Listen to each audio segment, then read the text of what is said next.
The sun had just begun to rise over the military hospital, casting a soft golden glow through the tall windows. The hallways were still and peaceful, with only the quiet hum of machines and the occasional squeak of rubber shoes against the polished floor. Most of the hospital staff were just beginning their shifts, sipping coffee and greeting each other with sleepy smiles. Mr. Thomas was already at work. He had arrived before most people, like he always did. He moved slowly but with purpose, pushing his mop bucket down the hallway. He wore a simple gray uniform, slightly faded with time, and a dark blue cap that sat snug on his head. His hands were calloused, his face wrinkled with age, but his eyes were kind and gentle. Mr. Thomas was in his early 60s, quiet and respectful to everyone he met. He never spoke much unless someone started a conversation, but his work was always done perfectly. The nurses liked him. They often left him little thank you notes or shared snacks during lunch. He always smiled and thanked them, but never stayed long. He was a man who kept to himself. From behind the nurses' station, Lily watched him as she sipped her tea. She was one of the head nurses and had worked at the hospital for years. Mr. Thomas had been there as long as she could remember. She had always wondered about his past, but she respected his silence. He seemed like someone with a story, one he didn't want to tell. Then came the sound of boots, loud, sharp steps echoing down the hallway. Captain Reynolds was coming. Young, tall, and always in a rush, Captain Reynolds was one of the officers recently assigned to the hospital. He was known for his strict rules and short temper. He expected everything to move quickly and perfectly, and when it didn't, he made sure people knew he was upset. Lily sighed as she heard him coming. She had seen him snap at junior staff for small mistakes and raise his voice in the middle of the hallway. She glanced at Mr. Thomas, who was gently mopping near the entrance. He didn't see the officer coming yet. Lily's stomach turned a little. Something about this morning felt different. Something was about to happen. The calm of the morning was broken by the sound of the double doors slamming open. Captain Reynolds marched through, eyes narrowed and jaw tight. His uniform was crisp, his boots shiny, and his voice loud. "Why is this hallway still wet?" he barked. Mr. Thomas looked up from his mopping, startled but calm. He stepped back slightly, giving the officer space to walk through.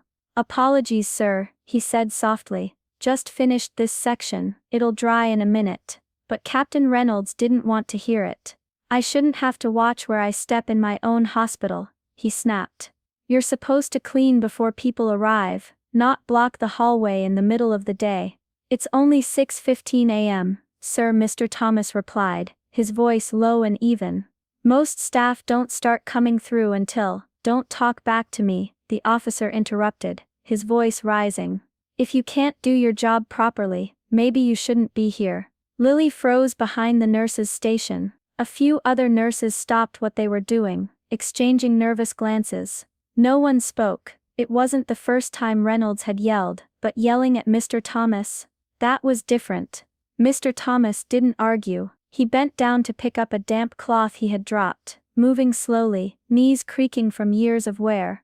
As he leaned forward, something slipped out of the top pocket of his shirt and dropped onto the floor with a soft metallic clink. It was a small round medal, silver and worn, with a blue and white ribbon still attached. Lily's eyes widened. Captain Reynolds took a step back, his eyes fixed on the medal. He didn't say anything. His mouth opened slightly, but no words came out. The hallway stayed silent. Mr. Thomas looked at the medal on the ground for a second. Then with a quiet sigh, he bent down and gently picked it up. He dusted it off with the edge of his sleeve and slipped it back into his pocket, like it was just another old tool he carried with him. Lily's heart beat faster. That wasn't just any medal. She had seen pictures of that kind before, in history books and framed photos on hospital walls. It was a silver star. Only soldiers who had shown incredible bravery in battle received that medal. Mr. Thomas straightened up and looked at Captain Reynolds. "Didn't mean to cause trouble, sir," he said, his voice steady but kind. "Just doing my work." Captain Reynolds said nothing. He looked stunned, like someone had knocked the wind out of him. Lily held her breath. Something had changed. Captain Reynolds stood still. The usual fire in his eyes had faded, replaced with something that looked almost like confusion or guilt. Lily watched closely from behind the counter. She could see his eyes locked on Mr. Thomas's pocket, where the silver star had just disappeared. For a moment he didn't say anything. The hallway felt frozen, like time had stopped. A younger nurse beside Lily leaned in and whispered, "What was that?" Lily turned to her, her voice soft. "That was a silver star. One of the highest military honors. You only get one of those for doing something incredibly brave." The nurse's eyes widened. "He got that?" Lily nodded. "Looks like it." Back in the hallway, Mr. Thomas was already reaching for his mop again, ready to continue as if nothing had happened. But everyone knew something had. Captain Reynolds cleared his throat, but his voice was quieter now. Where did you get that medal?" Mr. Thomas paused. He looked at the officer with calm eyes, not angry or proud, just steady. "It was a long time ago," he said simply. "Different world. Different life." Reynolds looked down at the clean floor, unsure what to say next. Lily stepped out from behind the counter. "Mr. Thomas has been with this hospital for years," she said gently, filling the silence. "Always early. Always working. He's never once asked for special treatment." The officer glanced at her, then back at Mr. Thomas. "I didn't know." Mr. Thomas gave a small shrug. "You weren't supposed to. I'm just the janitor now." That simple sentence hit harder than any scolding. Lily could see it in Reynolds' face. He didn't know what to do with himself, how to stand, where to look. He had barked orders at a man who had once risked his life for his country. A man who carried a medal most soldiers only dreamed of. There was no big speech, no dramatic music, just silence. A few people started moving again, returning to their duties, whispering quietly. But the feeling in the hallway had changed. Mr. Thomas was still the same man, still holding his mop, but now there was a kind of respect in the air that hadn't been there before. Lily watched him quietly.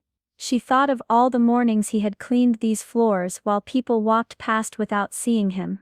But now they saw. And Captain Reynolds? He said nothing more. He turned and walked away, but not as fast, not as proud. He looked smaller. Later that morning, the usual rhythm of the hospital returned, but something was different. Nurses whispered quietly at the coffee station. Orderlies, who usually nodded without much thought, gave Mr. Thomas small, respectful smiles. Even patients who'd overheard the commotion peeked curiously from their rooms. Lily couldn't stop thinking about it. She had worked alongside Mr. Thomas for nearly 10 years, and not once had he ever mentioned being in the military, let alone earning a silver star. Curious but careful, she found Dr. Myers in the break room. He was one of the oldest doctors in the hospital, and had been around longer than most. If anyone knew something about Mr. Thomas's past, it was him. "Hey Doc," she said as she poured a cup of coffee. "Can I ask you something about Mr. Thomas?"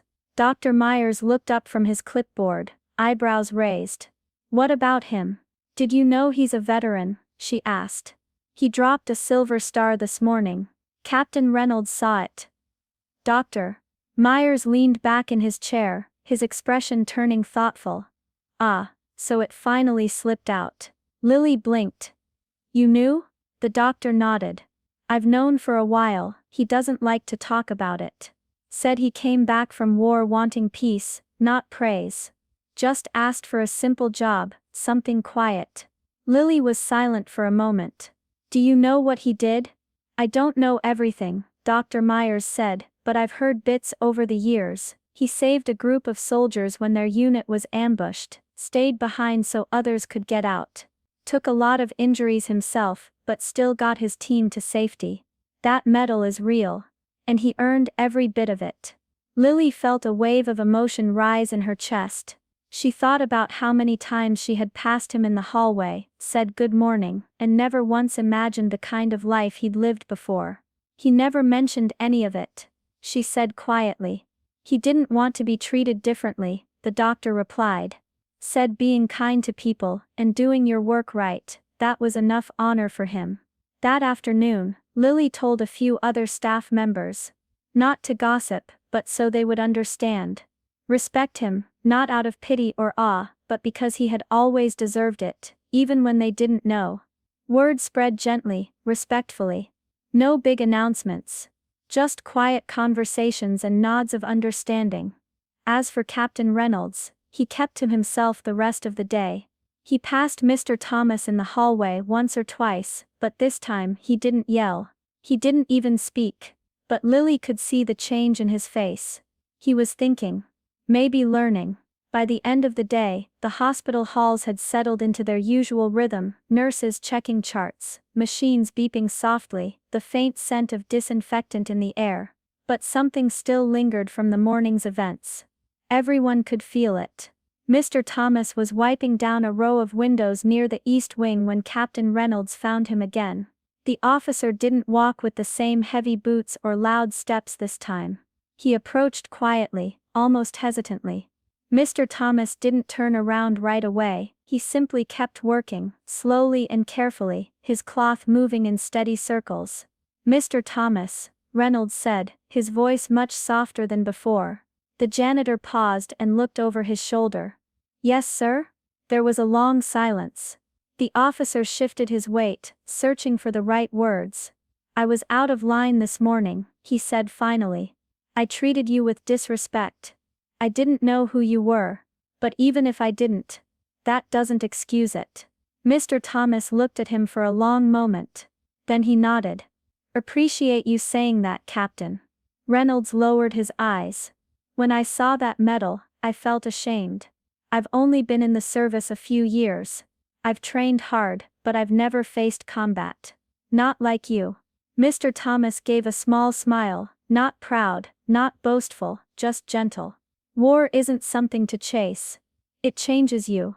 I did what I had to do back then. That part of my life is over." The officer nodded slowly. "Still, you deserve more respect than I gave you." Mr. Thomas leaned on his cleaning cart. "I'm not looking for praise, son. Just a little kindness. That's all most people really need." Reynolds looked up, eyes a little glassy, he extended his hand. "I'm sorry, sir. Truly." Mr. Thomas hesitated for only a second before shaking it. "No hard feelings. We all have lessons to learn." The handshake was firm and sincere. It didn't fix everything, but it was a start. Lily had watched from around the corner, pretending to check her clipboard, but really listening. She smiled to herself. It wasn't often you saw someone like Captain Reynolds say sorry, especially not like that. As Reynolds walked away, slower this time, Mr. Thomas went back to his windows. But now, he did so with a quiet peace around him. He didn't need to prove anything. He never had. Respect wasn't about medals, it was about moments like these, small, honest and real. In the days that followed, the hospital didn't change on the outside, machines still beeped, charts still got passed around, and the halls still smelled of bleach and coffee. But the way people looked at Mr. Thomas changed. Not with pity, not even with awe, just with respect. It started with the little things. Nurses greeted him by name more often, even the new ones. Doctors who used to rush past without a glance, started saying, "Good morning," or held the door open when he came through with his cart. Some of the younger staff even asked him how his day was going. He never said much back, but his smile seemed a little warmer. Captain Reynolds, too, changed in quiet ways. He still walked with purpose, still gave orders when needed, but he didn't shout anymore. He took time to listen. Once Lily saw him bend down to help a junior nurse who had dropped a tray. A week earlier, he would have just walked past. He still nodded to Mr. Thomas in the hall, sometimes stopping for a short word or two. They didn't become close, but there was a quiet understanding between them now, like they'd shared something no one else quite understood. Lily noticed everything. She remembered how quickly things could turn ugly that morning, how one loud voice nearly shattered someone's dignity. But instead, a small moment had changed everything. A medal slipping out of a pocket. A history revealed by accident. And a man who never asked for credit.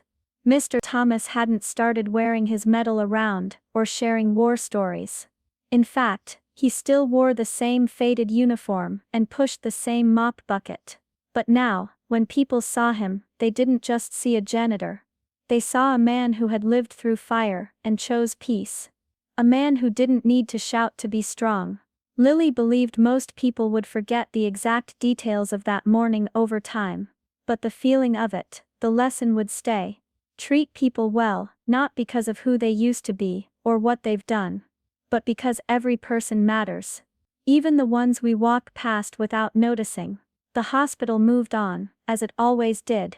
Patients came and went. New staff arrived, seasons changed, but Mr. Thomas stayed. Every morning, he was there before the sun, quietly cleaning the floors, wiping down windows, and humming soft tunes only he could hear. He never talked about the medal. He never mentioned the war, and he never once reminded anyone of what he had done.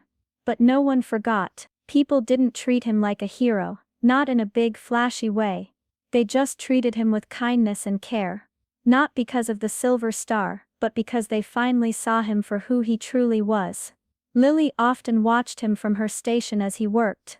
There was something peaceful in his movements, something steady and true. He reminded her of what real strength looked like, not loud, not proud, just constant. One afternoon, a young recruit walked past and nodded respectfully. "Good afternoon, sir," he said. Mr. Thomas gave a small nod and smiled. He didn't need a stage or applause. He had his mop, his quiet dignity, and the respect of those who mattered. A quiet hero. Still cleaning the halls, still teaching lessons, without saying a word.